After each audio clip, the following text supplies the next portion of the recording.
ഇന്ന് നമ്മൾ ഉണ്ടാക്കാൻ പോണത് കടയിൽ നിന്നൊക്കെ വാങ്ങുന്ന അതേപോലെയുള്ള നല്ല സോഫ്റ്റ് ആയിട്ടുള്ള സമൂസേൻ്റെ ഷീറ്റ് എങ്ങനെ വീട്ടിൽ ഈസി ആയിട്ട് ഉണ്ടാക്കാൻ പറ്റുന്നത് എന്നുള്ളൊരു വീഡിയോ ആണ്.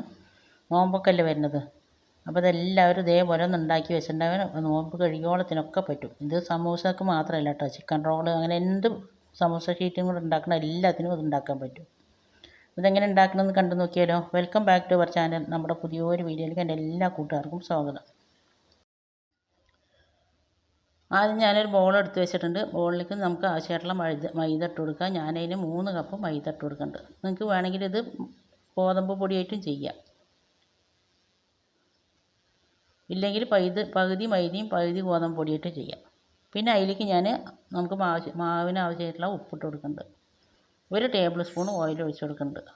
എന്നിട്ട് എല്ലാം പാടെ കൈകൊണ്ട് നല്ലവണ്ണം കുഴച്ചെടുക്കുക കേട്ടോ. പുട്ടിനൊക്കെ മാവ് കുഴക്കും പോലെ ഒന്ന് കുഴച്ചെടുക്കുക. മാവിൻ്റെ എല്ലാ ഭാഗത്തും ഉപ്പും എണ്ണയാകാൻ വേണ്ടിയിട്ടാണ്. അതിന് ശേഷം പിന്നെ അതിലേക്ക് നമ്മൾ കുഴച്ചെടുക്കാൻ വേണ്ടിയിട്ട് സാദാ വെള്ളം തന്നെയാണ് ഞാൻ ഉപയോഗിച്ചിരിക്കുന്നത്. അത് കുറേശ്ശെ വെള്ളം ഒഴിച്ചിട്ട് കുഴച്ചെടുക്കുക. ഒന്നിച്ചിട്ട് വെള്ളം ഒഴിച്ചിട്ട് കുഴച്ചെടുക്കരുത്, അപ്പോൾ വെള്ളം കൂടിപ്പോകും. വെള്ളം കൂടി പറഞ്ഞാൽ മാവ് കൂട്ടിയാൽ മതി. അപ്പോൾ ഇതാ ഞാൻ കുറേശ്ശെ 2-3 പ്രാവശ്യമായിട്ട് വെള്ളം ഒഴിച്ചിട്ടാണ് ഇത് കുഴച്ചെടുത്തിരിക്കുന്നത്. ഇനി ഇത് കുറച്ച് നേരം ഒന്ന് കുഴച്ചെടുക്കണം കേട്ടോ. നല്ലവണ്ണം ഒന്ന് ക്രാക്കില്ലാതെ നല്ലവണ്ണം കുഴച്ചെടുക്കുക. കാണുമ്പോൾ തന്നെ അറിയില്ലേ, നല്ലവണ്ണം ഞാൻ കുഴച്ചെടുത്തിട്ടുണ്ട്. ഇനി ഇതിൻ്റെ മേൽഭാഗം ഒന്ന് ഡ്രൈ ആകാതിരിക്കാൻ വേണ്ടി ഞാൻ അതിലേക്ക് കുറച്ച് ഓയിൽ ഒഴിച്ചിട്ട് നല്ലവണ്ണം എല്ലാ ഭാഗത്തും മാവിൻ്റെ എല്ലാ ഭാഗത്തും ഒന്നും ആക്കി വെച്ചിട്ടുണ്ട്. നമ്മൾ എത്രത്തോളം കുഴയ്ക്കണോ അത്രത്തോളം നമ്മുടെ സമൂസ ഷീറ്റ് നല്ല സോഫ്റ്റ് ആയിട്ടുണ്ടാവും കേട്ടോ. അപ്പോൾ അത് എണ്ണ ഒഴിച്ച് നല്ലവണ്ണം കുഴച്ചതിന് ശേഷം ഞാൻ അതവിടെ മൂടി വെക്കുന്നുണ്ട്. ഇനി ഇതൊരു അരമണിക്കൂറോ അല്ലെങ്കിൽ 1 മണിക്കൂറോ ഇരിക്കട്ടെ കേട്ടോ. അപ്പോഴേക്കും നമ്മുടെ ഷീറ്റ് മാവ് നല്ലപോലെ സോഫ്റ്റായി കിട്ടും. അത് ഞാൻ നിലക്കടല പാകിയതാണ് കേട്ടോ. നിലക്കടല മുള വന്നിട്ടുണ്ടായിരുന്നു, അപ്പോൾ അത് പാകി, അപ്പോൾ അത് പൂവ് വന്നിട്ടുണ്ട്. അപ്പോൾ അതവർ 1 മണിക്കൂർ കഴിഞ്ഞിട്ടുണ്ട്. അപ്പോൾ മാവ് നല്ല സോഫ്റ്റായി വന്നിട്ടുണ്ട്. നമ്മൾ മാവ് എടുക്കുമ്പോൾ ഇങ്ങനെ വലിക്കുമ്പോൾ വലിഞ്ഞ് വരണം, പൊട്ടിപ്പോകരുത്. അതാണ് അതിൻ്റെ കറക്റ്റ് പരുവം. ഇനി നമുക്കത് ആവശ്യമായിട്ടുള്ള എത്ര സൈസ് ബോളാണോ അതിനനുസരിച്ചിട്ട് ബോളാക്കി എടുക്കുക. ഇനി ഞാൻ ചപ്പാത്തി കല്ലിൽ നല്ല പരത്തിയെടുക്കേണ്ടത്, ഭൂരി പരത്തും പോലെ പരത്തേണ്ടത്. ഷേപ്പൊന്നും ഒരു പ്രശ്നമില്ല. ഞാനത് ഒന്ന് പരത്തിയിട്ടുണ്ട്, ഒന്നും കൂടി പരത്തിയിട്ട് കാണിച്ചു തരാം കേട്ടോ. ഈ സമയം നിങ്ങൾക്ക് എൻ്റെ വീഡിയോ കണ്ടിട്ട് ഇഷ്ടമാകുക എന്നുണ്ടെങ്കിൽ വീഡിയോക്ക് എല്ലാവരും ലൈക്ക് ചെയ്യാനൊന്നും മറന്നു പോകരുത്. അപ്പോൾ അതാ ഞാൻ 2 പരത്തിയിട്ടുണ്ട്. ഇതേപോലെ തന്നെ നിങ്ങൾക്ക് 3 4 ഒക്കെ പരത്തിയിട്ട് മേലെ വെച്ചിട്ട് നിങ്ങൾക്ക് പരത്തിയെടുക്കാം കേട്ടോ. ഞാൻ ഒരു പൂരി വെച്ചിട്ട് അതിൻ്റെ മേലെ കുറച്ച് ഓയിൽ അപ്ലൈ ചെയ്തിട്ടുണ്ട്. അതിന് ശേഷം കുറച്ച് നല്ലപോലെ തന്നെ മൈദ ഇട്ട് കൊടുക്കുക. ഇത് നമ്മൾ 2 വെച്ചിട്ടാണ് ഇപ്പോൾ ഞാനിത് പരത്തിയെടുക്കുന്നത്. നമ്മൾ ഒട്ടാതിരിക്കാൻ വേണ്ടിയിട്ടാണ് ഓയിലും മൈദയും ഇട്ട് കൊടുത്തിരിക്കുന്നത്. ഇനി ഇത് രണ്ടും ഇവിടെ വെച്ചതിന് ശേഷം നല്ലപോലെ ഇത് പരത്തിയെടുക്കുക. എത്രത്തോളം വട്ടത്തിൽ പരത്താൻ പറ്റുമോ അത്രത്തോളം പരത്തുക. ഒരുപാട് നൈസാക്കരുത്, ഒരുപാട് കട്ടിയാകരുത്. അപ്പോൾ ഞാൻ ഒന്ന് പരത്തിയിട്ടുണ്ട്, അതുപോലെ തന്നെ മുഴുവനായിട്ട് ഞാൻ പരത്തിയെടുക്കുന്നുണ്ട്. ഇതിൽ ഞാൻ 2 സൈസിൽ നിങ്ങൾക്ക് കാണിച്ചു തരുന്നുണ്ട്. നിങ്ങൾക്ക് ഏതാ പറ്റുന്ന എളുപ്പച്ച ഈസിച്ച് അതുപോലെ ചെയ്യുക. എന്നിട്ട് ഞാൻ ചൂട് കട്ടിയുള്ള ഒരു ചട്ടി അടുപ്പിൽ വെച്ച് ചട്ടി നല്ലവണ്ണം ചൂടായതിന് ശേഷം നമ്മൾ പരത്തി വെച്ച ചപ്പാത്തി അതിലിട്ടുണ്ട്. ചപ്പാത്തി അതിലിട്ടതിന് ശേഷം മീഡിയം ഫ്ലെയിമിലേക്ക് ആക്കുക. എന്നിട്ട് ഇത് പൊള്ളച്ച് പോകരുത്, മൊരിഞ്ഞും പോകരുത്.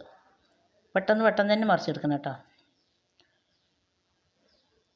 2 ഭാഗം ഒന്ന് കളറ് മാറി ഒന്ന് വെന്തെന്ന് തോന്നുന്ന സമയത്ത് നമുക്കതിന് ചട്ടിയിൽ നിന്ന് എടുക്കുക.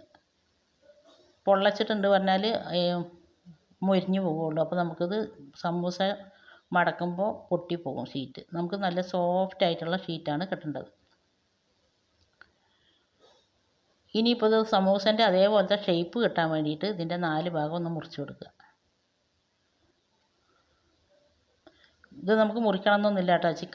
ചിക്കൻ റോളൊക്കെ ഉണ്ടാക്കുകയാണെങ്കിൽ 4 ഭാഗം ഒന്ന് മടക്കിയാൽ മതി. അപ്പോൾ 4 ഭാഗം ഒന്ന് ഉള്ളിലേക്കൊക്കെ മടക്കിയിട്ട് നമുക്കിത് ചിക്കൻ റോൾ ഉണ്ടാക്കാൻ പറ്റും. അപ്പോൾ അതിൻ്റെ ഈ അരികൊന്നും മുറിച്ചെടുക്കേണ്ട ആവശ്യമില്ല. നമുക്കത് സമൂസേൻ്റെ ഷീറ്റ് പോലെ കടയിൽ നിന്നൊക്കെ വാങ്ങണം അതേപോലെ ഷേപ്പ് കിട്ടാൻ വേണ്ടിയിട്ടാണ് ഇത് 4 ഭാഗം ഒന്ന് മുറിച്ചെടുത്തിരിക്കുന്നത്. ഈ മുറിച്ച ഭാഗം ഒന്നും കളയുകയും വേണ്ട കേട്ടോ. അതെന്താ ചെയ്യേണ്ടതെന്ന് ഞാൻ പറഞ്ഞുതരാം. അപ്പോൾ അതിന് ശേഷം ഞാനിതാ പതുക്കെ അടർത്തിയെടുക്കുക.